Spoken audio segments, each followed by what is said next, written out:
Hi, I'm Daniel Baldwin, and welcome to Recovery Today magazine. Our guest today is from Blue October, Justin Furstenfeld. Justin, welcome. How you doing? Thanks for having me here, man. Good to see you, brother. It's an honor. Thank you. Yeah, well, no, it's my honor to have you here. So I'm going to get right to it. Okay. So tell me, when did you first realize that you needed to get sober? Did you hit a bottom, or? I don't think I ever realized it. I think it was the people around me that loved me that kind of whipped me into shape. It's when I wasn't being a good father to my daughter, and when people said it's time to go get help. I don't think that anybody can, or I can only speak for myself, but I don't think I could ever see how big of a problem I had until people basically just pushed me into that door. And it was 2 weeks into detox that I finally went, this might be a problem. You know, it just gotten so bad over the years that I was lucky enough to have people that loved me enough to tell me that there was a problem. Well, I know for me, and I think also I've heard some other interviews and things that you've done and speaking very openly about your sobriety and your troubles. Your wife played a big role in it. Oh, yeah. Tell me about that. My wife played a big role in it because she was the one that let the cat out of the bag. You know, when we first were together, she just thought I was an eccentric fella, you know, who was having a rough time seeing his daughter, you know, and she didn't know that there was this dark secret that I was really struggling with a drug and alcohol problem until it started to affect her. I was not a nice person to her, and I was not a very good father, and I was not a very good mate. And it took her being pregnant and looking at me and saying it's time to change, or else we can't do this with you. That's what really shook me. And her calling my father and mother and saying, I'm going to go ahead and let this out of the bag now. The mom and dad card. You know, because that was the one thing I was always just like, just don't tell anybody. If you figured me out, just don't tell anybody, because I can still get it over on them. It's crazy how much you lie to yourself. That's powerful. Yeah. So tell me how you feel now. I mean, you've taken on a tremendous transformation. I mean, it's reflected in your music. And take me on this tour of this transformation. What's different? You know, when I first got out of rehab, I honestly didn't know if I could do it. You know, when drugs have a hold of you, it's quite a life that you forget that there's things called Christmas. You forget that there's family. You forget that there's relationships. You've locked yourself in a room for so long that you start deteriorating from the inside out. So I would say what was different is that I had to really come face to face with a lot of things while I was in rehab that I never looked at. And then when I got sober, the feelings came, and I just had to really work my program as much as I saw my wife sitting there going, please. You know, as much as she loved me enough, I had to work my program. And I had felt so much shame and so much guilt. I remember this 96-year-old man in my first meeting, he looked at me and he said, would you stop whining? And I said, what do you mean? I feel so guilty and so shameful. And he goes, shame and guilt is just another form of being selfish. You're just sitting there thinking about yourself. When are you going to stop thinking about yourself? Start living. Walk that walk. Do it. And that's what I had to do. I weighed 275 pounds when I got out of there, so I just started. Everything I did for my family and for my kids, because I did the opposite before. So there was this transformation physically, emotionally, spiritually, Daniel, that was just the best thing I found. The most freeing thing is step one. You have to admit that you're powerless over drugs and alcohol. I'm powerless over what you think about me. I'm powerless over what the world thinks about me. And that weight off my shoulders right there is pure freedom. Mm-hmm. To not have to stand up and be something that you'll like me, please let Daniel like me. I can just be Justin, and that's okay. And there's something beautiful about that. That's what transformed the most, is me finally, out of 40 years, I'm finally comfortable in my own skin. And it's through sobriety. That's it. Yeah, I know that in my career, somebody who was uncomfortable being myself, who for a living portrayed other human beings. That was a real oxymoron and a problem for me.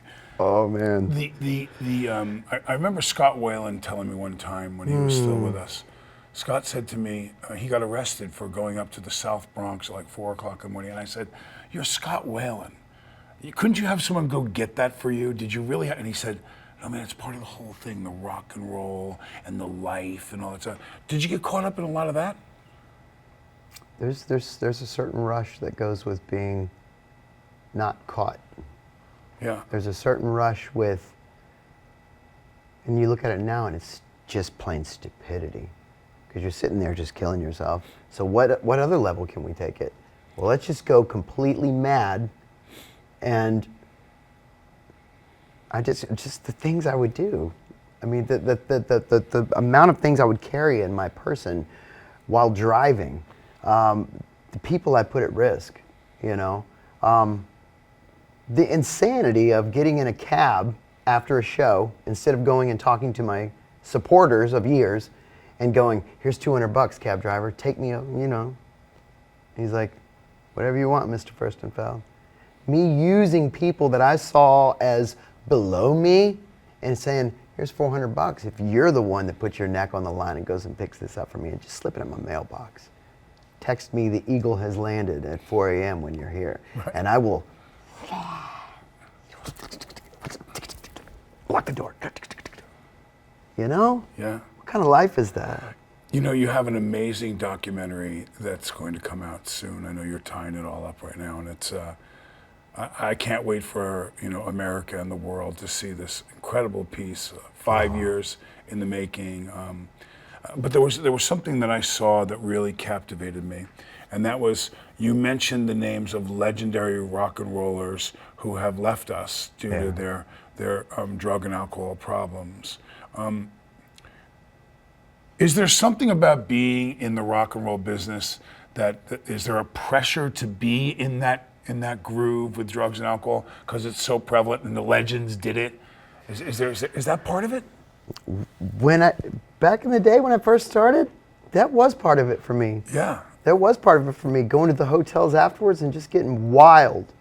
You know, you just get wild. I grew up on people like Kurt Cobain and Ian Curtis and all Jimi Hendrix, the Shannon Hoon, Scott Weiland, all these people that you look at them at their prime and you're like, God, can it get any better than this? Yeah.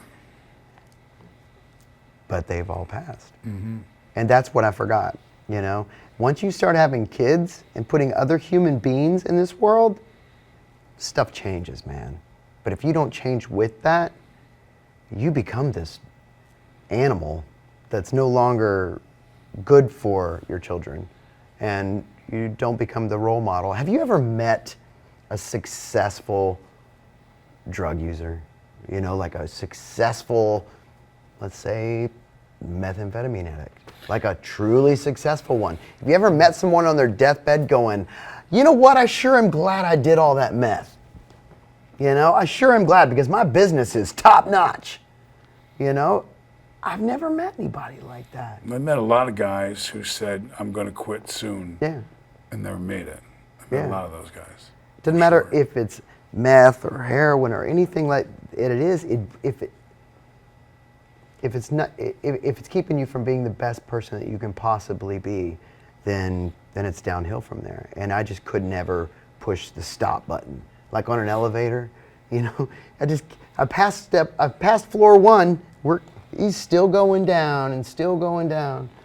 It's a deadly disease. So, in the past, powerful, dark, desperate, messages in the lyrics that you write in your songs, and there's been some significant changes in that. Right. Tell me about that. Well, when I got sober, the scariest thing was being one of those artists that when you listen to him, you're like, ooh, his dark stuff was better. So now it's about challenging myself. I have a studio that I go into at 9 a.m. every day, kiss my beautiful wife and kids, say have a good day. I go in there at 9 a.m. and I work on my craft. I forgot that in art it had to be a craft. You know, you can't just go, oh, well, I'm Justin Furstenfeld. I can walk in there. If you're a guitarist, you have to practice your licks. If you're a lyricist, you have to practice. You have to practice your uses of words. You have to be inspired. You have to work at your craft. You know, I just thought drinking a bunch of wine and it'll just slip out somehow. But this is a craft, so I would have to say that I'm just as passionate these days about living and seeing the smiles on my kids' faces and the pure communication and love that I have with my wife. And through sobriety, the communication I have with my ex-wife now. What? You're going to have to teach me that one. What? Like, seriously? We can all communicate. And that's amazing because guess what? I just stopped fighting. And so now I can sit back and I can write about what a blessing that is and put it in music and make it hit like all those dark songs and touch on the dark points so the kids still suffering out there can go, you know what, I get that. I get that. But then that light at the end of the tunnel that I always talked about is right now. Stay in the present. Don't look in the past. Apologize for what you did in the past and then move on, you know? I hear you, man. Yeah. I definitely hear you. I know you do. I still run into people decades later that I look at them and they go, yeah, I'm Phil. I was the director of photography on the blah, blah, blah movie. And I go, and I think back about the movie, I think what era that was in. The year. I go, I'm really sorry. That's what I just met a girl outside, you know, Cecily, that did our thing. And she goes, my first show, I saw you in 2006. And I went, I'm sorry if you met me, you know. But I truly, I mean, I'm not a perfect person. I'm always going to be working on my recovery.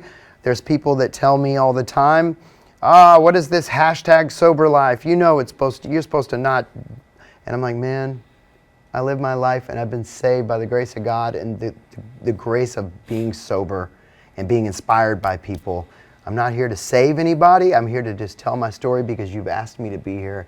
And what an honor it is to meet you. This morning when I met you, I was like, oh my God. Yeah, it's fun when we get to meet each other. And all of a sudden, it was like instant connection. Mm-hmm. And we just started talking like a bunch of schoolboys. Well, it's always, you know, what you aren't. So, you know, I'd meet John Elway and Joe Namath all the times. I just wanted to play him in a movie. You know? Yeah. I mean, I knew I was never going to be a pro quarterback, and I'm in awe of the Super Bowl rings. And all of them, they all want to be actors. Yeah. They all want to be actors. That's great. Isn't it awesome how that works out, though? Some of the biggest people that I've ever met, you know, they're just so sweet. And so well, you have a gift in your singing and your writing. So that's a gift that was given to you by God, in my opinion. I appreciate that. So, how did your family adjust to the new Justin? What was that like? Take me from you get sober, and now for me, I'd walk in the door, and there was that shoe ready to fall. You know, oh yeah. Everyone around me, my brothers, who of my 3 acting brothers, 2 of them are sober. Yeah. My sisters, they just were. I felt like I was walking on eggshells for a long time. But take me through your trip. I think that I'd been using for so long that they were so used to the Justin, because I hid it for so long too. And I had depression and anxiety and didn't help to stack it on with drugs. But they had known this dark Justin their whole life, that it was honestly like Justin got born on May 10th, 2012 for the first time in his life since he was 16 when I first picked up a joint, you know? And I think they all were like, who is this person? Why is he so positive? Right. And why does he wake up every morning just bubbly? Like, what's going on? And then every Christmas, my wife was really sweet. My mom was really sweet. They'd be like, no alcohol, don't bring alcohol. Right. I remember one of the sweetest things that ever happened that I'll always remember, and I always tell this story, is right in the middle of rehab, I got a 2-day pass to fly home from my daughter's baby shower. She hadn't been born yet. She was about to be born in 2 months. And I flew home right in the middle of rehab because they thought it was important to show me what's going to be happening. And I remember my wife's best friend, Abby, made sure nobody brought alcohol, and she had those water things with fruit inside of it. And it's the first time I noticed that she's the one that showed me that there's other things to drink besides alcohol. Right. Like I saw a thing with cucumbers in it. I saw a thing with raspberries in it. And I just thought it touched me. I had to go outside and cry because she had moved that whole baby shower around so I could be okay. And I thought, have they been all trying to do this the whole time they've known me? Yeah. And I'm just now seeing it. And all it took was 4 waters to show me that. Isn't it great to be able to cry? Oh, yeah. It is great to be able to cry. Great to be able to cry. It is, and the thing is, I'm not shameful about it. No. I feel for the right reasons now. You know, I feel for the right reasons. I'm a sensitive boy, man. Yeah, man. I'm sensitive, but I am also very funny. And I just figured this out. I'm funny. I'm crazy funny. My wife's like, tonight, let's calm it down a little bit, you know? Right. But, you know, but life is good. But they adjusted over time. They used to call me the sleeping bear. Don't wake the sleeping bear. The guys in the band did. You know, don't wake the sleeping bear. So it took a lot of adjusting for the band I bet. on the tour bus to realize that, wow, Justin's reading his big book. He's not in the back, locked door, up for 2 weeks. You know? Crack-a-lagging. You know what I'm saying? Like, wow, he's the first year of touring, I made sure my manager put in our contract with everybody to my road manager that if Justin doesn't get a meeting, he doesn't go on stage in the first year of touring. So I had sponsors on the phone. I made sure that my wife sat with me and mapped out the whole tour and how far it was to the thing. And I always said, I'm not going to take a cab, I'm going to walk so I can lose some of this weight. So I just combined good living with, you know. I used to go to set, and they have a call sheet, and it tells you the scenes you're going to do and blah, blah, blah. And I would have them write on it, 12-step meeting in Daniel Baldwin's trailer at lunch. And so the reluctance the first, few days were, and then finally one guy go, hey man, did I read that right? You're a friend of Bill's, you're in the program? I'm like, yeah man, come on. And it would be me, him, and my assistant. By the end of the movie, there was 12 dudes wolfing down their child going, talking and having a meeting. Every movie. It's amazing. If you welcome it in, Yeah. you'll find it, man. There's a lot of us out there. There's so many out there, and what's great is that I find a lot of the friends, one in particular, I won't say his name, but he knows who I'm talking about, is we had to be separated, When I got sober, I had to lose his number. And then I heard he wanted to get sober, and I was like, okay. And he kept stepping and falling down and falling down. And I told him, if you get a year clean, I'll give you a job as somebody that works for us. Right. You know what I'm saying? And he did it. And now he's like close to 3 years. And we're on the tour bus together. We've got a couple sober people on the tour bus. And there's meetings everywhere. And there's meetings backstage. You go back and you're like, friend of Bill. Hey. Right. 5 o'clock? Okay, good. Let's do it. Yeah. You talk for maybe 15 minutes, share your weird stories, and then you're like, oh, God, I don't feel so alone. Sharing your fear. I could never imagine admitting to any other man that I was afraid of anything. I didn't even know what that meant. Sure. That's been a great liberating thing for me, that I'm not afraid to say I have fears and I have problems. Right. That was a big one for me. That's a huge one, was the fear, because that's where it all stemmed from. That's what I learned was being afraid. That now I'm able to analyze what I'm afraid about. I'm able to put what I'm afraid of and then go, well, what was my part in that? Mm-hmm. And why am I so scared of that constantly? Do I need to go talk to them? And then I'll just go talk to them. Hey, is there something going on right here? Mm-hmm. Because did I mess up? Did I offend you? Oh, I did. I'm able to handle it now with respect, And I'm also able to have boundaries. That's crazy. Having boundaries. Yeah, I didn't know what that word meant. I don't know what that word meant either. I wanted to get in your life and I want to get what you had. Mm-hmm. I want to be your best friend. Well, I didn't know how to set them for myself. Yeah. I didn't know how to say to someone, hey, that's not okay. I was the guy that I laid on the middle of the road and you drove over me, walked over me, and I just kept trying to make everybody happy all the time. What is it about us that I still have that in me? It's part of my character defects is I want to make everyone happy. And if you're uncomfortable, I'm uncomfortable. And then it's my job to dance around and entertain you. So I wish I could dial my phone right now, because I would say the following to my wife. I promise you, after we get off this show, I'm going to call my wife. I'm going to say, honey, what do nice people sometimes say? No. My wife looks at me and goes, Daniel, nice people say no. Right. It's okay to not do this or do that. And oh God, I didn't think, I thought nice people had to say yes all the time. All the time. Yeah. All the time. All the time. I still have that problem. No is a complete sentence. I heard that somewhere and I was like, what did you say? Yeah. No is a complete sentence. No doubt. So now I say that to my kids. No is a complete sentence. We sing a song. We sing no means no. What is that? My kids go like this, no means no, no means no, no means no means no means no, means no. And then while they say means no, I say, and it doesn't mean maybe, and it doesn't mean ask again. Oh my God. No means no, I make them sing it. So tell me something, something that I also share with you. So you get sober, and recently, in the recent past, you've been able now to go back and spend time with your daughter. Yeah. Tell me about that. That's a touchy one. I still get all choked up on that one because... I got a 32-year-old that still doesn't speak to me. Really? He's 32 years old, doesn't speak to me. Wow. I've been sober. Yeah. And she talked to me for, and finally she just stopped talking to me. Wow, that's her time then, huh? Going to see her in September. You are? At a family wedding. I haven't seen her in 2 years. How are you going to handle it?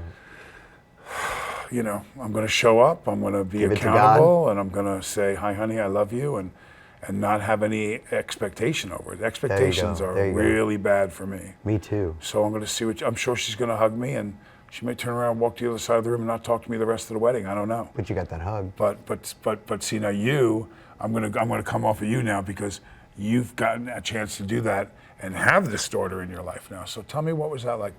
Take me through that. You know, I was in a marriage before. The marriage didn't work out. It has taken me, honestly, Daniel, 4 years of my sobriety to finally realize most of it was my fault. Mm-hmm. It's hard to say that out loud, but it's very, through the program of recovery, that I've realized that I wasn't a good dad, and I wasn't always a good dad. But what I've gotten from it now is my wife and I have a relationship with my ex because I have stayed sober and because I did realize that of, Justin, stop it. Stop fighting. There's a reason she wouldn't let you see your daughter. You know, maybe you both didn't see eye to eye through the relationship. That doesn't matter. It's about the daughter and you were unsafe. So the moment that I sat with my wife right now and said, baby, we got to stop fighting. And she was like, well, why? And I said, because I wasn't healthy. And the moment I realized that was the moment that I got the call, like you shared with me. I got a call from her and said, can you keep our daughter for 2 weeks more on a summer visitation that we had? And I just put the phone down. I looked at my wife and I was like, you won't believe what just happened. She asked us to keep her longer. And now I have this amazing relationship with my daughter. I have a good relationship with my ex. My wife and I can communicate with her. And it's only because I'm staying sober and because I'm doing the next right thing and I'm admitting that I was wrong. Mm-hmm. It took me 4 years of sobriety to finally get that chip off my shoulder and go, I've been such a victim. You know? Yeah, you can only clean up your side of the fence. That's exactly it, man. Yeah. I concentrated so much looking over that thing at hers. Ooh, I used to go into meetings and go, my ex is doing this to me. And this old timer comes up to me and he goes, boy, shut up. You know, I'm just like, what do you mean? I'm the victim here. And he goes, no. Come on, look at yourself. Mm-hmm. So by the grace of God, you know, I have a relationship now and I'm able to communicate. And what's amazing is that my ex is now letting my daughter be a part of this amazing documentary, you know, and before she was like, don't you dare, but she sees what we're trying to do with it. And we've communicated, and the director went and sat with her and even interviewed my ex. Wow. Because we want to be able to see both sides, and I don't want people to think, oh, that poor Justin, he had such a rough time. No. You know, there has to be both sides to everything, you know. So I have a good relationship. Every day I thank God for that relationship. And it's all about communication. I just want to keep communication open. Yeah, I got to get to that place with my ex. I'm working hard. I'll pray for you. So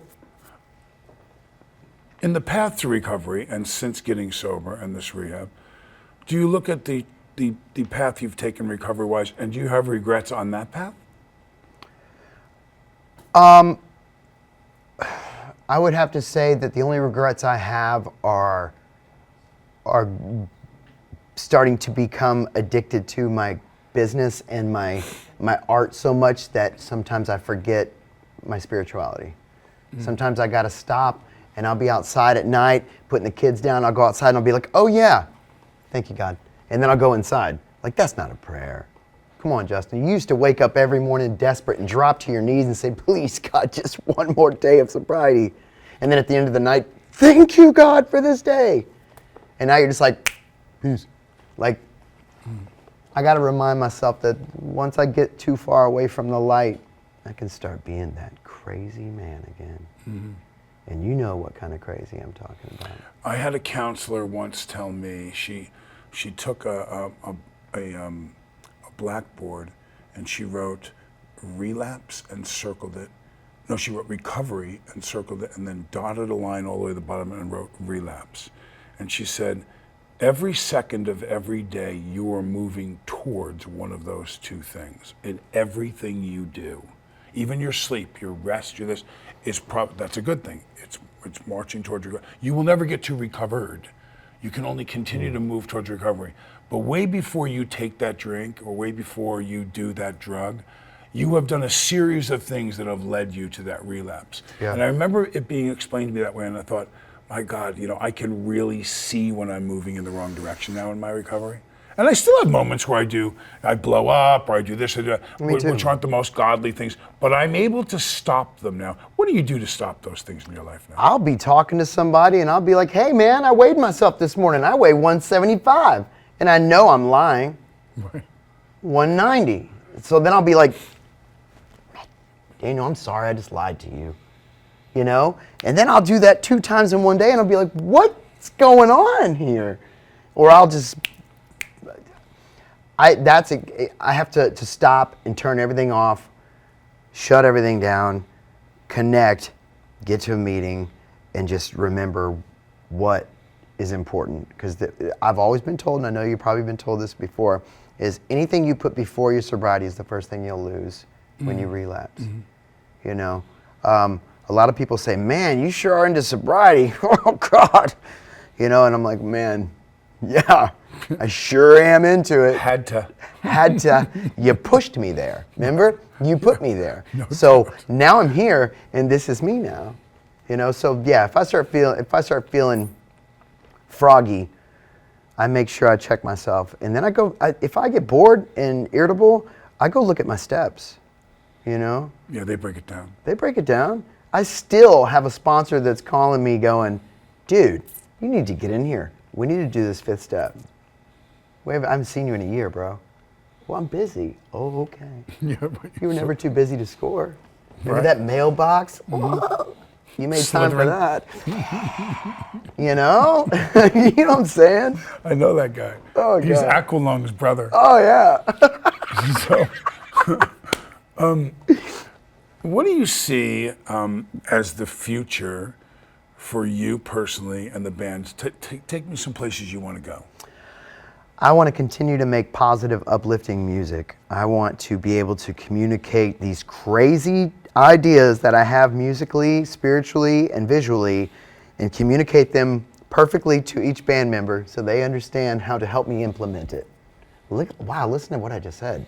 That's crazy. I would have told them in the past, do this, do that, do this, do that. But I want to be able to communicate like a good friend. I want to be able to make this documentary come out and just be able to get that part of my life off my shoulders and show other people that there is a way, there is a solution. I want to make music. I want to continue to support recovery in every aspect of my life, and I want to continue to work my steps. I want to learn how to love my wife better. I want to learn how to love my kids better. I want to learn how to communicate with my ex better. I want to learn how to be the best. I can go on. I want to learn. I'm going to throw 2 more at that. Yes, sir. A little bird whispered in my ear earlier today that you have a one-man act that you do. Oh, Lord. And I listened to that, And I have to tell you, I was very intrigued at the idea, now that I've seen you, we've gotten to know each other some, and I watch your mannerisms. I didn't know you were funny. I didn't see a lot of stuff from what I remember in the old music and everything that particularly looked funny. Yeah.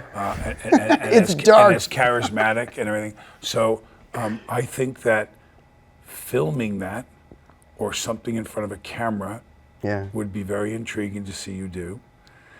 And I also am going to tell you that I think you should write a book. Really? I think you should write a book. I think you should write a book. I don't know how cathartic that would be. I'm an energy person. Yeah. So I say things sometimes I'm not even sure why, they just come to me. But that book, I guarantee, would help a lot of young cats.